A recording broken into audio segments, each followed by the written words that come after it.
사랑합니다. 축복합니다.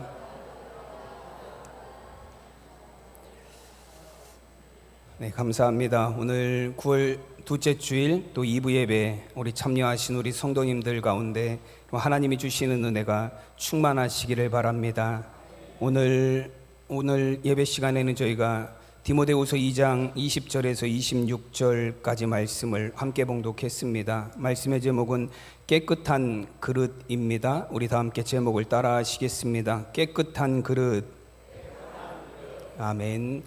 디모데후서는 사도 바울의 13권의 서신 중에 목회 서신에 해당되는 부분입니다. 그 에베소 교회에서 목회하고 있었던 제자 디모데에게 목회적 권면을 담아서 보낸 편지입니다. 그래서 이제 디모데후서의 내용들을 보면 이제 그리스도의 좋은 병사가 되어야 된다, 혹은 인정받는 일꾼이 되어야 된다, 또 오늘 본문의 말씀처럼 깨끗한 그릇이 되어야 된다, 그런 목회적 사명을 감당하는 디모데에게 갖추어야 될 온전한 지도자의 모습에 대해서 이제 잘 권면하고 있습니다. 여러분, 목회적 사명을 받은 사람들뿐만 아니라 여러분 이 시대에 하나님의 사명을 받아서 주의 사명을 감당하는 모든 하나님의 성도들, 자녀들에게 주시는 말씀인 줄로 믿습니다. 오늘 이 본문의 말씀이 원래는 내일 모레 저희 교회에서 교역자 회의를 하잖아요. 근데 교역자 회의를 할 때는 그 교회 목사님이 말씀을 전하게 되어 있어요. 그래서 그 말씀을 준비하던 본문이에요. 네, 목사님들께서 목회 서신에서 목사님들에게 주시는 말씀을 좀 준비하다가 이제 한참 준비하다 보니까 우리 성도님들도 이 말씀을 들으면 좋겠다라는 생각이 들더라고요. 그래서 이번 주에 갑자기 준비하던 설교 본문을 바꿔서 이 본문으로 이제 다시 준비해서 말씀을 이렇게 전하게 되었습니다. 어떤 분들은 속으로 그렇게 생각하시는 분들도 있을 것 같아요. 다음 주에 하셔도 되지 않나? 네. 굳이 이번 주에 하셔야 되나? 이번 주에 해야 되나라는 생각을 하실 거예요. 저도 그런 생각을 했어요. 잘 준비해서 교육자 회의 때 하고, 그리고 다음 주에도 우리 성도들한테 전하자라는 생각을 했습니다. 근데 그 생각을 하고 있는데 갑자기 예전에 한 집회에 갔다가 강사 목사님이 하신 얘기가 기억이 났어요. 어떤 얘기를 하셨냐면, 목사님들이, 말씀을 선포하는 자들이 하나님의 말씀을 전하는 건 성도들에게 정말로 맛있는 밥을 지어서 내는 것과 마찬가지다라는 얘기를 하셨어요. 근데 가만 생각해 보니까 밥 지어서 일주일 있다가 교인들한테 먹이는 거잖아요. 네. 밥통에 지어진 밥이 일주일 있다가 먹으면 맛이 있을까요? 별로 맛이 없을 것 같아요. 그래서 생각하다가 미리 준비해서 이번 주에 성도들한테 말씀을 전하고 이제 이틀 정도는 보관해도 되겠지. 네. 화요일 날 오시는 목사님들에게 또 전해도 되겠다라는 그런 생각을 갖게 되었습니다. 여러분, 오늘 디모데후서의 말씀에서는 정말로 주님께서 우리에게 주시는 말씀 가운데 어떤 사람이 하나님 앞에 귀하게 쓰임받는 사람이 될 수 있느냐에 대한 말씀이 기록이 되어 있어요. 표현은 그릇이라고 되어 있지만 결국에 그릇이라는 것은 무엇을 의미하냐면 하나님의 복음을 담아낼 귀한 도구로서 사용될 하나님의 사람들에 관한 말씀이다라는 거예요. 여러분, 단순히 목회자들을 위한, 이런 목회자들만 하나님이 쓰시는 건 아닙니다. 하나님의 자녀들을 하나님 안에서 부르심을 받은 모든 사람들은 하나님의 쓰임받는 그릇이 될 수 있는 거예요. 그래서 하나님께서는 어떤 그릇을 사용하시고 어떤 그릇을 귀히 여기시는지에 관한 말씀을 우리가 오늘 본문을 통해서 함께 보도록 하겠습니다.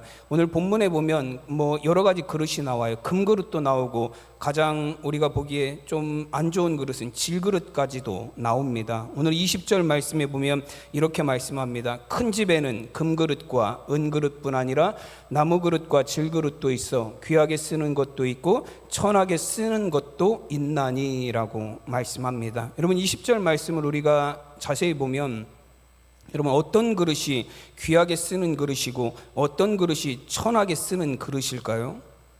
거기에 대한 구분은 없어요. 우리가 생각하기에 보통 이 20절 말씀을 받아들이는 사람은 처음에 어떻게 이 말씀을 받아들이냐면, 큰 집에는 귀하게 쓰는 금그릇과 은그릇이 있고 또 천하게 쓰는 나무그릇과 질그릇도 있다. 보통 이렇게 이 말씀을 받아들이는 경우가 많이 있습니다. 근데 20절 말씀에 어느 구절에서도 금그릇과 은그릇을 귀히 쓴다라는 구절은 없어요. 나무그릇과 질그릇을 천하게 쓴다라는 구절은 없습니다. 원어 성경의 표현대로 보면 큰 집에 금그릇, 은그릇, 나무그릇, 질그릇이 있어서 어떤 그릇은 귀하게 쓰고 어떤 그릇은 천하게 쓴다라고 그렇게 말씀하고 있습니다. 여러분, 하나님이 쓰시는 사용하시는 그릇은 금그릇이라고 해서 귀하게 사용하시고 나무그릇, 질그릇이라고 해서 천하게 사용하시는 것이 아니다라는 거예요. 여러분, 세상의 기준은 금그릇이 되어야 하는 것이 세상의 기준이에요. 여러분, 세상에서는 어떤 사람들이 쓰임을 받고 어떤 사람들이 인정을 받냐면 금그릇인 사람들, 아니면 최소한 은그릇이라도 되는 어떤 업적을 가진 사람들, 어떤 능력을 가진 사람들, 어떤 학벌과 학력과 재능을 가진 사람들, 그런 사람들이 세상에서는 사용이 되고 그런 사람들이 쓸모 있는 사람들이라고 인정을 받습니다. 그래서 세상 사람들은 금그릇이 되기 위해서 굉장한 노력을 합니다. 자신의 가치를 인정받기 위해서 노력을 합니다. 좋은 대학에 가려 하고 좋은 직장에 취직하려 하고 아름답게 외모를 꾸미려 하고 어떻게 해서든지 남보다 높은 자리에 앉으려 하고 명예와 권력을 차지하려고 아등바등합니다. 며칠 전 뉴스에서 보니까 기사의 제목이 이런 제목이 있었어요. 이제 저는 기사를 보고 이제 뉴스를 보는 경우가 많은 것 같아요. 여러분, 이 제목이 사람들의 눈을 확 끌어들일 만한 제목이면 이상하게 클릭이 되더라고요. 그 제목이 뭐였냐면 퇴근하고 뭐예요? 수능 특강 풀어요. 그렇게 돼 있어요. 그래서 아니, 직장인들이 퇴근하고 왜 집에 가서 수능 공부를 하나? 그래서 이렇게 클릭해서 들어가 봤더니 2025년부터 의대 정원이 증원된다고 합니다. 그래서 이 사람도 한 반도체 업체, 우리나라의 좀 반도체 기업, 대기업에 다니는 사람이에요. 근데 거기에 연구원으로 다니면서 2025년에 의대 증원이 되면 거기에 지원하려고 퇴근하고 나면 수능 시험을 공부하고 있대요.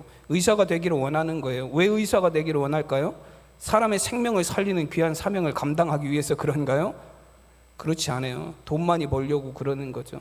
세상에서 인정받기 위해서, 세상에서 남들이 우러러보는 자리에 앉기 위해서, 금그릇이 되기 위해서 이 사람도 지금 그릇은 부족하다라는 거예요. 내 자신의 가치를 인정받으려면, 내가 세상에서 가치 있는 존재가 되려면 그런 위치에 올라가야 된다라고 생각을 하는 거예요. 그래서 지금의 자리를 버리고 조금 더 높은 자리에, 조금 더 인정받는 자리에, 조금 더 남보다 나은 자리로 가려고 하는 시도를 계속해서 하고 있는 것입니다. 여러분, 사람들의 관심은 금그릇이 되는 데만 있어요.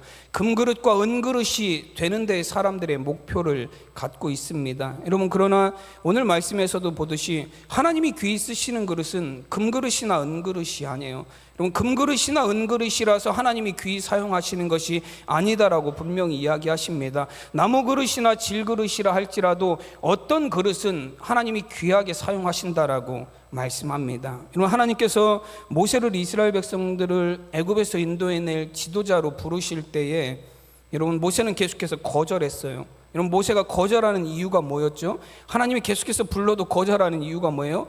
나는 능력이 없다는 거예요. 출애굽기 3장 11절 말씀에 보면 모세가 하나님께 아뢰되 내가 누구이기에 바로에게 가며 이스라엘 자손을 애굽에서 인도하여 내리이까라고 말합니다. 여러분, 모세가 대답하는 대답의 핵심은 뭐예요? 내가 누구이기에 라는 게 모세의 핵심이에요. 나는 능력이 없다라는 거예요. 하나님, 내가 누구이기에 내가 뭐라고 바로 앞에 가서, 바로는 애굽의 왕이지 않습니까? 나는 평범한 목동 양치는 사람인데 애굽의 왕 앞에 가서 내가 말하면 왕이 내 말을 듣겠습니까? 내가 뭐라고 이스라엘 백성 앞에 가서 서겠습니까? 나는 40년은 애굽에 살았고 40년은 광야에서 산 사람인데 이스라엘 백성들이 내 말을 들을 이유가 뭐가 있겠습니까? 내가 누구이기에 바로 앞에 가고 내가 누구이기에 이스라엘 백성들 앞에 가서 나가자라고 말할 수 있겠습니까? 여러분, 나는 아무것도 아니라는 거예요. 나는 아무 능력이 없어서 하나님이 나에게 맡기신 일을 할 수 없다라고. 여러분, 모세가 하나님의 명령, 하나님의 부르심을 거절했을 때 이유가 뭐냐면 나는 능력이 없다라는 거예요. 여러분, 그런데 반대로 모세가 40세 때 애굽의 왕자로 있을 때 사도행전 7장 25절에 보면 그 애굽의 왕자였을 때 모세의 모습에 대해서는 이렇게 설명하고 있습니다. 그는 그의 형제들이 하나님께서 자기의 손을 통해서 구원해 주시는 것을 깨달으리라 생각하였으나 그들이 깨닫지 못하였더라 말합니다. 여러분, 모세가 애굽의 왕자였을 때 40세였을 때는 어떤 생각을 했어요? 내 손을 통해서, 내 힘을 통해서, 내가 가진 권력과 지위를 통해서 이스라엘 백성들을 하나님이 구원하실 거라고 생각했다라는 거예요. 여러분, 출애굽기 3장에서도 내가 누구이기에요. 그리고 사도행전 7장에서도 모세는 내 손을 통하여라고 말하고 있습니다. 여러분, 80세에 하나님의 부르심을 거절할 이유도 내 능력이에요. 내 능력이 안 되기 때문에. 그리고 40세에 자신만만하게 내가 하겠다라고 말했을 때 모세의 근거도 뭐예요? 내 능력이에요.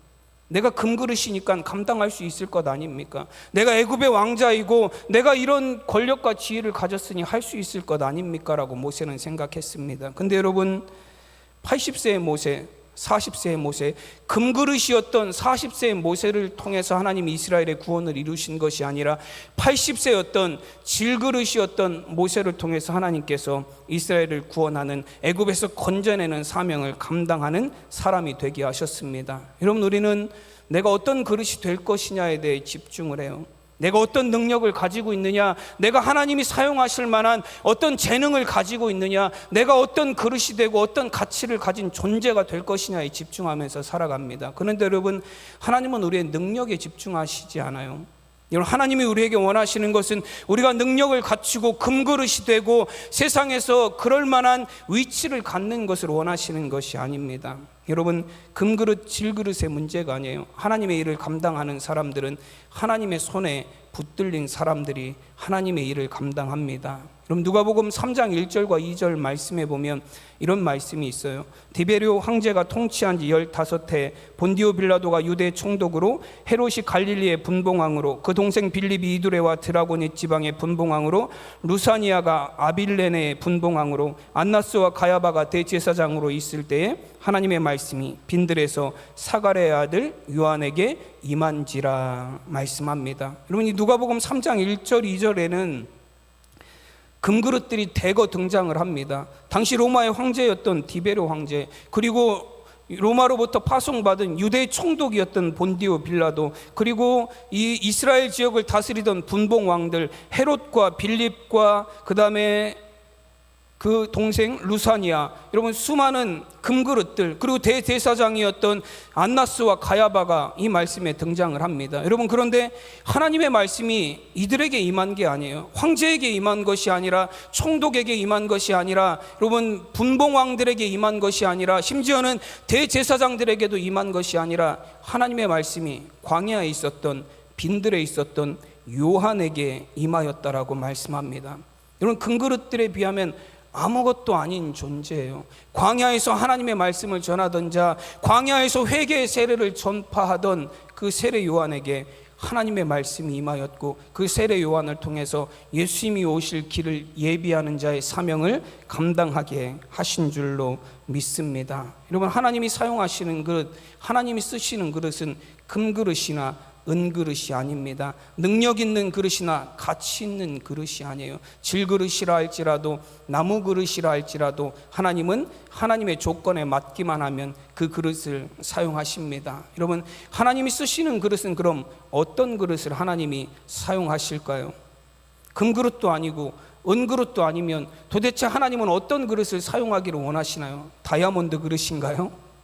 하나님은 깨끗한 그릇을 사용하십니다. 여러분, 금그릇이건 은그릇이건 그 그릇이 깨끗하지 않으면 아무 소용이 없어요. 여러분, 아무리 좋은 그릇에 음식이 담겨져 와도 그 그릇이 더러운 오물이 가득 묻어 있다면 여러분, 그 음식을 맛있게 드시고 싶으실까요? 그 음식을 거절할 것 같아요.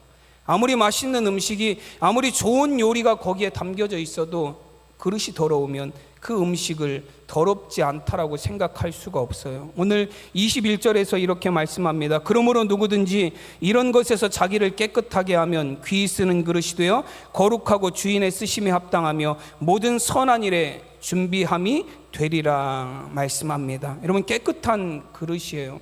너무 당연한 일입니다. 사람들은 금그릇이 되는 데에만 집중을 합니다. 그래서 그릇을 깨끗이 하는 일은 별로 중요하지 않다라고 생각을 해요. 수단과 방법을 가리지 않고 재물을 모으면 되고, 수단과 방법을 가리지 않고 높은 자리에 올라가면 되고, 수단과 방법을 가리지 않고 명예와 권세를 얻으면 되고, 수단과 방법을 가리지 않고 인정만 받으면 된다라고 생각을 해요. 그래서 사람들은 그 자리에, 금그릇의 자리에 올라가는 방법에 대해서는 깨끗하지 않아도 상관없다라고 생각합니다. 여러분, 그런데 우리는 너무 잘 알고 있어요. 소위 세상에서 금그릇이라고 하는 사람들, 높은 자리에 올라간 사람들, 세상의 명예와 권력과 재물을 차지한 사람들이 그 자리에서 얼마나 쉽게 미끄러지는지 우리는 너무나 잘 알고 있습니다. 여러분, 높은 권력의 자리에 올라갔던 사람들이 도덕적인 문제로 인해서 그 자리에서 미끄러져 내리는 걸 봐요. 요즘에 연예인들, 스포츠 스타들 계속해서 나오는 이슈가 뭐죠? 학교 폭력이에요. 그 사람들이 학교 다닐 때 친구들 좀 학대하고 폭력한 그런 문제들이 계속해서 고발이 되고 나옴을 통해서 최고의 자리로 올라갔다가 외국으로 도망 나가 살아야 되고 바닥까지 추락하는 사람들이 얼마나 많이 있는지 모릅니다. 그들이 비록 높은 자리를 차지했고 세상에서 인정받는 사람이 되었고 금그릇의 위치까지 올라갔지만 그들의 삶이 깨끗하지 않았기 때문에 그래요. 그 과정이 깨끗하지 않았기 때문에 결국에는 여러분, 그 금그릇의 자리에서 미끄러져 내려버리는, 여러분, 세상에 쓸모있는 사람이 되지 못하는 그런 일들을 우리가 보고 있습니다. 여러분, 그릇은 무언가를 담아내는 용도예요. 하나님께서 우리를 하나님이 쓰시는 그릇이라고 말씀하시는 이유는 무엇이냐면, 우리는 하나님의 뜻과 하나님의 복음과 하나님의 생명을 세상에 담아낼 그릇이 되는 존재들이 바로 저와 여러분들이라는 거예요. 여러분, 하나님의 복음이 담아내줄 그런 그릇이 되어야 될 우리가 깨끗하지 못하다면, 우리가 정결하지 못하다면, 여러분, 하나님의 생명의 복음이 전하여질 그 그릇이 깨끗하지 못해서 그 생명의 복음을 받아들이는 자들이 그 복음을 더럽다라고 여긴다면, 여러분, 그것이 어찌 큰일이 아니겠습니까? 여러분, 아무리 최선을 다해서 하나님이 생명의 요리, 복음의 요리를 세상에 내어놓고 싶으셔도, 여러분, 우리를 통해서, 저와 여러분을 통해서 하나님의 생명의 복음이 세상에 전하여져야 될 터인데, 그 전하는 그릇이 되는 우리가 깨끗하지 못하면 하나님의 복음조차도 세상 사람들은 더러운 것으로 여기기 때문에 그렇습니다. 그래서 하나님은 반드시 깨끗한 그릇을 사용하세요. 금그릇 소용없습니다. 은그릇 소용없어요. 나무그릇이라 할지라도, 질그릇이라 할지라도 깨끗한 그릇을 통해서 하나님은 생명의 복음을 세상에 담아내십니다. 우리가 사도 바울의 서신들을 보면 바울이 굉장히 예수님을 다메섹에서 만난 이후에는 바울이 굉장히 온유해졌거든요. 나는 유대인에게는 유대인 같이 되고 이방인에게는 이방인 같이 되고 죄인들에게는 죄인들 같이 되고 굉장히 사도 바울이 온유해졌어요. 근데 사도 바울이 강하게 대적들을 향해서 공격하는 경우도 있습니다.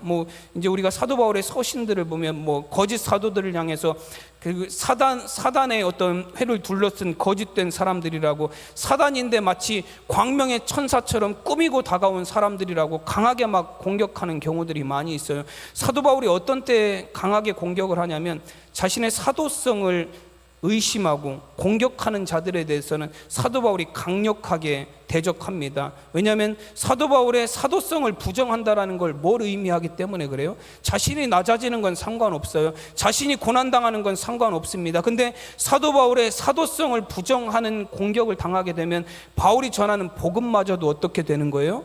훼손이 되는 거예요. 그래서 사도 바울은 그 문제에 대해서는 절대 타협하지 않아요. 내 문제가 아니라 내가 공격당하고 내 사도성이 훼손됨을 통하여서 내가 전하는 하나님의 복음까지도 진리로 세상 가운데 나타내지 못하게 되는 그 복음이 훼손되는 일 때문에 사도 바울은 강력하게 자신의 사도성을 의심하는 자들에 대해서 공격을 합니다. 여러분, 세상의 생명을 전하는 하나님의 복음을 담아낼 그릇이 깨끗하지 않다면, 여러분, 그 복음이 담겨진 그릇을 받아들이는 사람들이 그 안에 담겨져 있는 복음을 어찌 깨끗하다 여길 수 있겠습니까? 그건 마찬가지예요.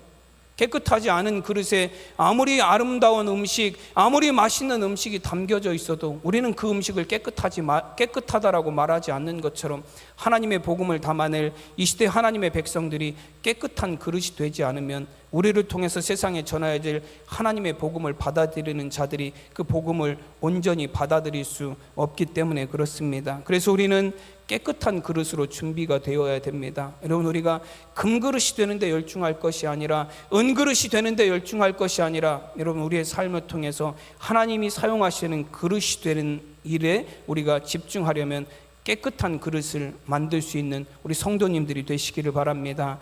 그래서 오늘 후반부의 말씀에서는 어떤 그릇이 깨끗한 그릇인가에 대해서 몇 가지를 말씀합니다. 첫 번째는 청년의 정욕을 피해야 된다라고 말씀합니다. 오늘 22절에 보면 또한 너는 청년의 정욕을 피하고 주를 깨끗한 마음으로 부르짖는 자들과 함께 의와 믿음과 사랑과 화평을 따르라 말씀합니다. 여러분, 하나님이 쓰시는 깨끗한 그릇이 되기 위해서는 청년의 정욕을 피해야 된다라고 말씀합니다. 여러분, 우리가 정욕에 이끌린 삶을 살다 보면 결국에는 그 정욕과 욕심이 우리를 어디로 이끌어가냐면 죄악으로 우리를 이끌어갑니다. 그래서 야고보서 1장 15절 말씀에서는 욕심이 잉태한 즉 죄를 낳고 죄가 장성하여 사망을 낳느니라 말씀합니다. 야고보서에서는 욕심이라고 말하고 오늘 디모데후서에서는 정욕이라고 말하지만 원어 성경에 보면 똑같은 단어예요. 헬라어 에피수미아라는 단어를 사용했습니다.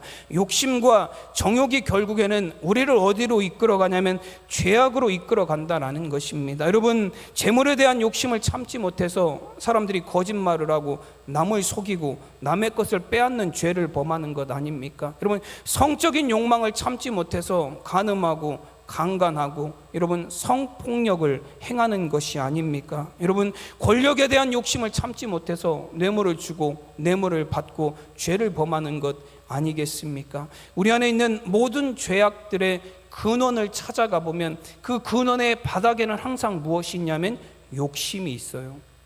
그 욕심이 남보다 더 가지려는 욕심, 남보다 더 높은 자리에 앉으려는 욕심, 남보다 더 훌륭한 사람이 되고자 하는 그런 욕심들이 여러분 우리를 결국에는 죄악으로 이끌어서 나뿐만 아니라 남까지도 결국에는 함께 망하게 되는, 욕심의 결과는 그래요. 나뿐만 아니라 남까지도 함께 망하게 되는 그런 결과들을 나타나게 됩니다. 여러분, 탈무드에 보면 이런 이야기가 있어요. 한 두 여행자가 여행을 떠났습니다. 근데 여행하는 길 중간에 천사를 만났어요. 이 천사가 이 두 여행자에게 이런 제안을 합니다. 내가 당신들에게 선물을 주겠습니다. 어떤 선물을 주냐면 당신들 둘 중에 한 사람의 소원을 내가 들어주겠습니다. 그리고 한 사람에게는 소원을 들어주고 다른 한 사람에게는 이 사람에게 들어줬던 것의 2배를 주겠습니다라고 얘기했어요.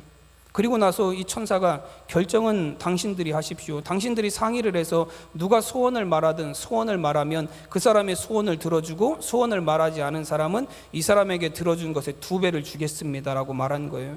그리고 두 사람에게 결정을 하라고 얘기를 했어요. 그랬더니 두 사람이 뭐 하고 있죠? 옆에서 싸우고 있어요. 서로 먼저 소원을 말하라는 거예요. 당신이 먼저 소원을 말하라고.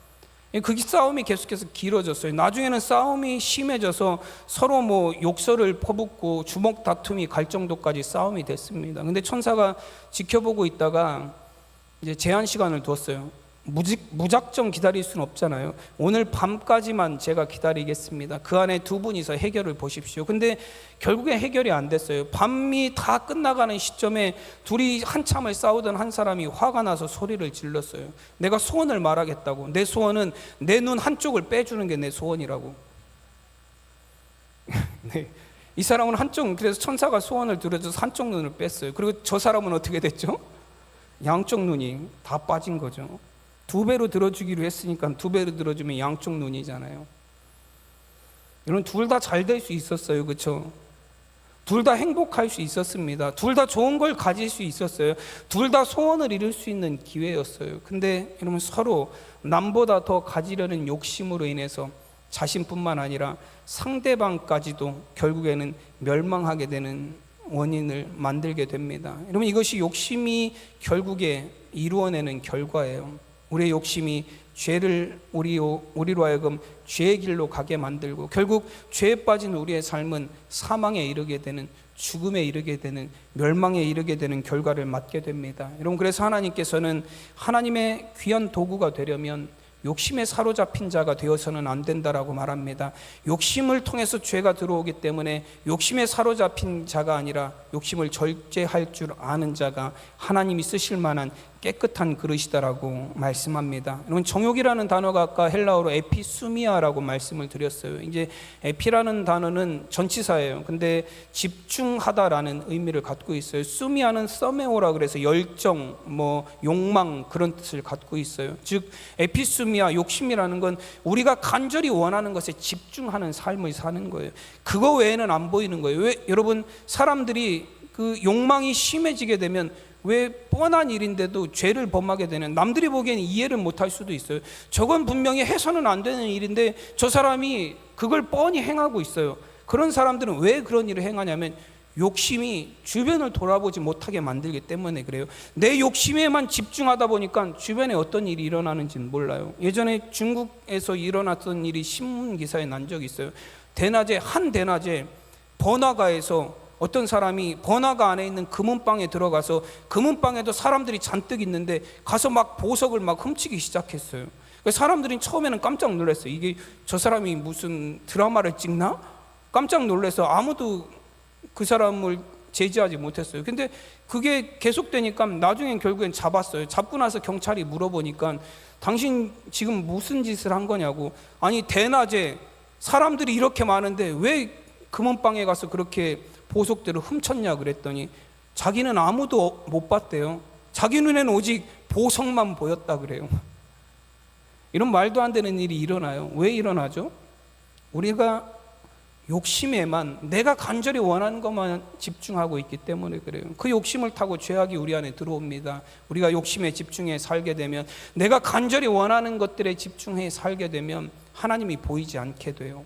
그래서 예수님께서도 마태복음 6장 24절에서 뭐라고 말씀하시냐면, 한 사람이 두 주인을 섬기지 못할지니 혹 이를 미워하고 저를 사랑하거나 혹 이를 중히 여기고 저를 경히 여김이라. 너희가 하나님과 재물을 겸하여 섬기지 못하느니라 말씀하셨습니다. 너희가 세상에 집중해 살면, 너희가 재물에 집중해 살면, 너희가 욕심에만 집중해 살게 되면 하나님을 보지 못하게 될 것이다 라고 말씀하시는 거예요. 그래서 세상이 아니라, 재물이 아니라 하나님을 바라보는, 하나님을 섬기는 삶을 살아야 된다. 그래야 하나님께서 쓰시는 귀한 사람이 될 수 있다라고 말씀하십니다. 여러분, 청년의 정욕을, 우리의 욕심을 절제하고 피할 수 있는 우리 성도님들이 되시기를 바랍니다. 여러분, 그래서 깨끗한 그릇이 되어 하나님이 쓰시기에 합당한 우리 성도님들의 삶이 되시기를 간절히 축원합니다.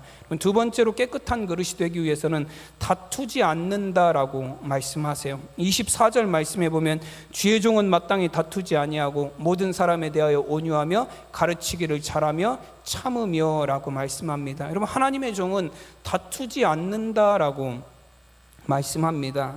여러분, 23절에서는 다툼의 원인에 대해서도 말씀하세요. 우리의 다툼의 원인이 뭐라고 말씀하시냐면, 어리석고 무식한 변론을 버리라, 이에서 다툼이 나는 줄 알미라 말씀합니다. 여러분, 어리석고 무식한 변론에서 다툼이 난다라고 말씀합니다. 어리석다라는 말, 그 의미는 핵심이 없다라는 의미를 갖고 있어요. 그래서 원래 뜻은 보면 날카롭지 못하다라는 그런 뜻을 갖고 있습니다. 말은 많이 하는데 무슨 말을 하는지 모르겠는 경우들이 굉장히 많이 있습니다. 말은 많이 하는데 쓸데없는, 핵심이 없는 말들만 많이 하는 경우가 있어요. 여러분, 그래서 결국에는 그 말들이 여러분 어리석은 말이 돼요. 그래서 전도서 5장 3절에 보면, 걱정이 많으면 꿈이 생기고 말이 많으면 우매한 자의 소리가 나느니라 말씀합니다. 말이 많으면 결국에는 거기서 어리석은 말들이 나오게 된다라는 거예요. 그리고 그 어리석고 우매하고 쓸데없는 말 때문에 싸움이 일어나고 다툼이 일어나게 된다라는 것입니다. 우리가 쏟아내는 수많은 말들이 오해를 만들어내요. 그리고 그 오해는 싸움을 만들어냅니다. 다툼을 만들어내고 사람과 사람 사이를 갈라놓는 말들이 되는 거예요. 그래서 여러분, 우리가 싸우고 나서 항상 후회하면서 하는 말이 뭐예요? 쓸데없는 말은 괜히 해가지고 그런 얘기 많이 안 하세요? 왜 괜히 쓸데없는 말 해가지고 오해를 샀냐? 왜 괜히 쓸데없는 말 해가지고 싸움거리를 만들어내냐? 왜 괜히 쓸데없는 말 해가지고 그 사람 기분 상하게 만들었냐? 왜 괜히 쓸데없는 말 해가지고 평지풍파를 일으키냐? 우리 싸움의 원인이 뭐라는 거예요? 쓸데없는 말. 이 어리석은 말이라는 표현이 그런 의미예요. 쓸데없는 말, 핵심이 없는 말, 그냥 주저리 막 늘어놓는 말.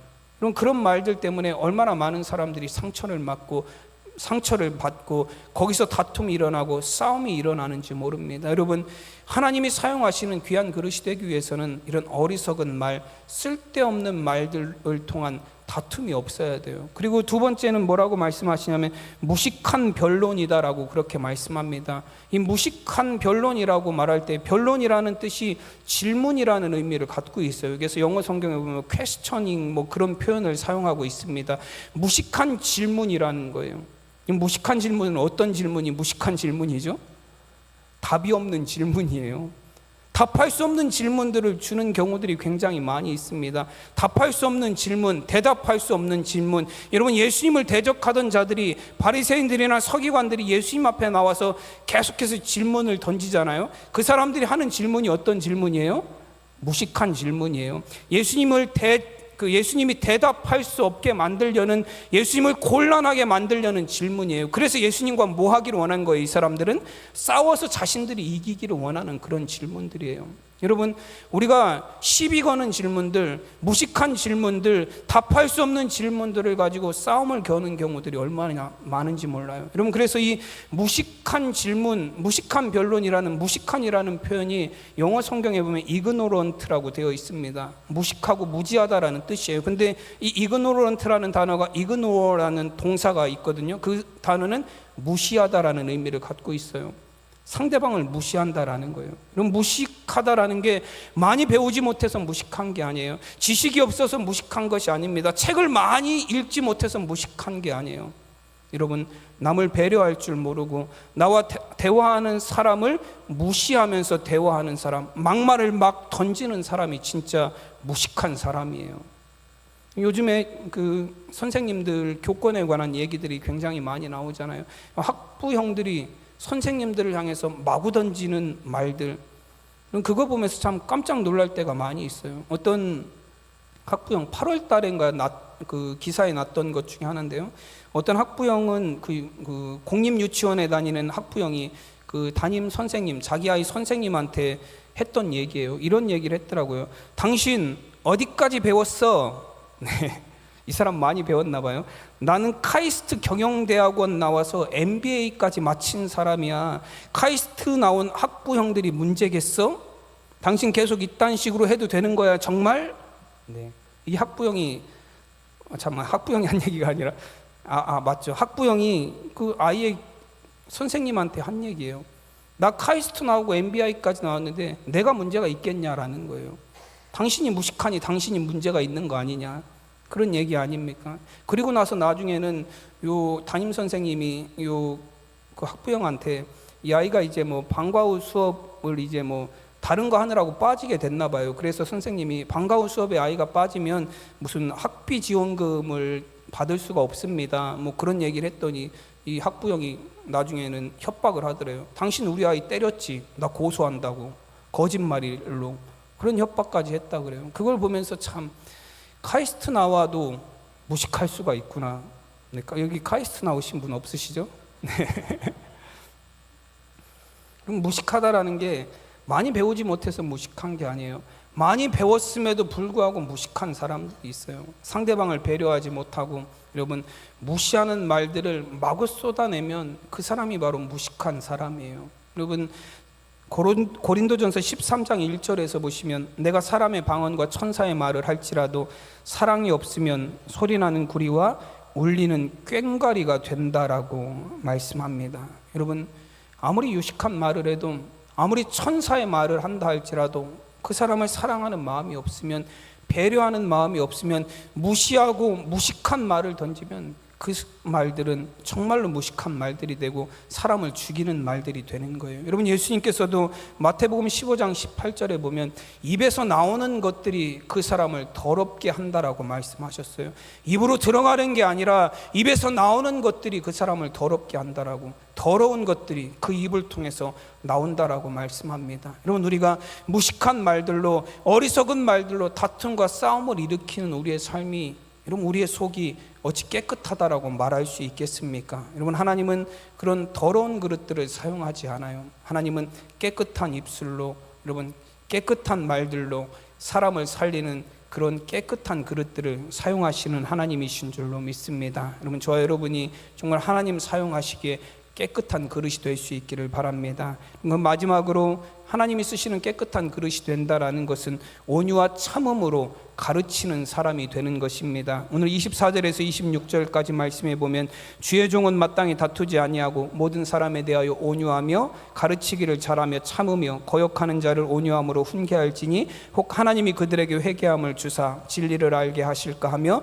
그들로 깨어 마귀의 올무에서 벗어나 하나님께 사로잡힌 바 되어 그 뜻을 따르게 하실까 함이라 말씀합니다.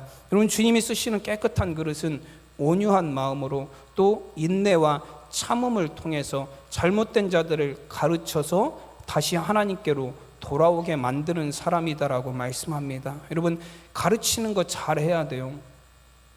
여러분, 막 윽박 지르시는 분들 있죠. 가르칠 때 그것도 몰라 해가면서 막 다시는 하고 싶지 않게 만드는 경우가 있어요. 여러분, 가르침이라는 게 어떻게 이루어져야 되냐면 필요한 게 두 가지라고 말씀하세요. 온유와 참음, 인내라고 말씀합니다. 여러분, 예수님께서 제자들을 가르치실 때 그렇게 가르치셨어요. 제가 예수님이라면, 신성모독적 발언인가요? 제가 예수님이었다면 제자들이 너무 답답했을 것 같아요. 제자들은 예수님이 3번이나 죽음에 대해서 이야기하시고 십자가에 대해 이야기하시고 부활에 대해서 얘기하셨어요. 내가 죽어야 된다, 고난을 당해야 된다, 내가 가는 길은 십자가의 길이다라고 3번이나 예수님 가르치셨어요. 마지막 3번째 그 가르침을 주실 때 예수님이 예루살렘 성에 입성하시기 전, 십자가를 지시러 들어가시기 전이에요. 근데 3번째 그 가르침을, 그 말씀을 받은 제자들은 그 자리에서 뭐 하고 있었죠?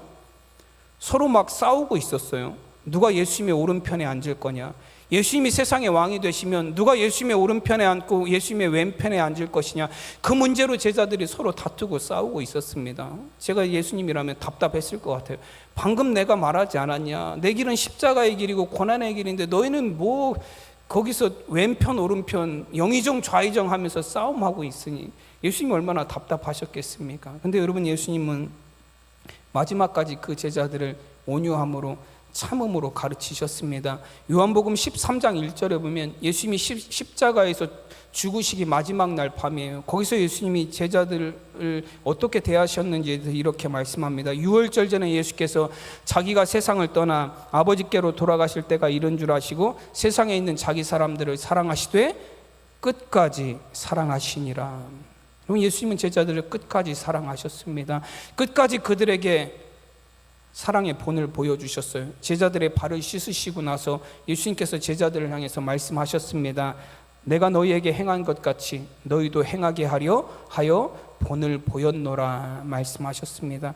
깨닫지 못하는 제자들이지만, 예수님이 말씀하시는 걸 이해하지 못하는 제자들이지만 예수님은 끝까지 그들을 온유하게 대하셨고 참으셨고 인내함으로 그들에게 가르치셨어요. 결국에는 마지막으로 예수님이 제자들의 발을 씻으시면서까지 이것이 내가 너희들에게 가르쳐주는 섬김의 삶이다라고 말씀하시면서 제자들의 발을 씻으셨습니다. 여러분, 이것이 예수님의 가르치심이에요. 여러분, 정말로 주님의 복음의 사명을 감당하는 주님의 그릇이 되어서 이 땅의 복음의 사명을, 복음의 생명을 담아낼 귀한 그릇의 사명을 감당하는 우리 성도님들도 여러분, 이렇게 온유함과 인내함으로 여러분, 세상의 많은 사람들을 하나님 앞으로 돌아오게 만드는 귀한 복음의 그릇의 사명을 감당할 수 있는 우리 성도님들이 되시기를 간절히 축원합니다.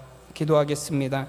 하나님의 은혜와 사랑을 감사드립니다. 하나님이 사용하시는 귀한 그릇, 깨끗한 그릇이 되기를 원합니다. 하나님, 육신의 정욕과 욕심을 절제하고 하나님, 욕심의 욕심을 피함을 통하여서 하나님, 우리의 몸이 더러워지지 않게 하여 주시고 우리의 영혼이 더러워지지 않게 하여 주시옵소서. 하나님의 복음과 생명을 담아낼 우리 성도들의 삶이 거룩하고 깨끗하여서 정말로 그 복음을 통해서 하나님, 많은 사람들을 생명으로 인도하는 귀한 그릇의 사명을 감당하는 우리 성도들 되게 하여 주시옵소서. 감사하며 우리 주 예수 그리스도의 이름으로 기도드리옵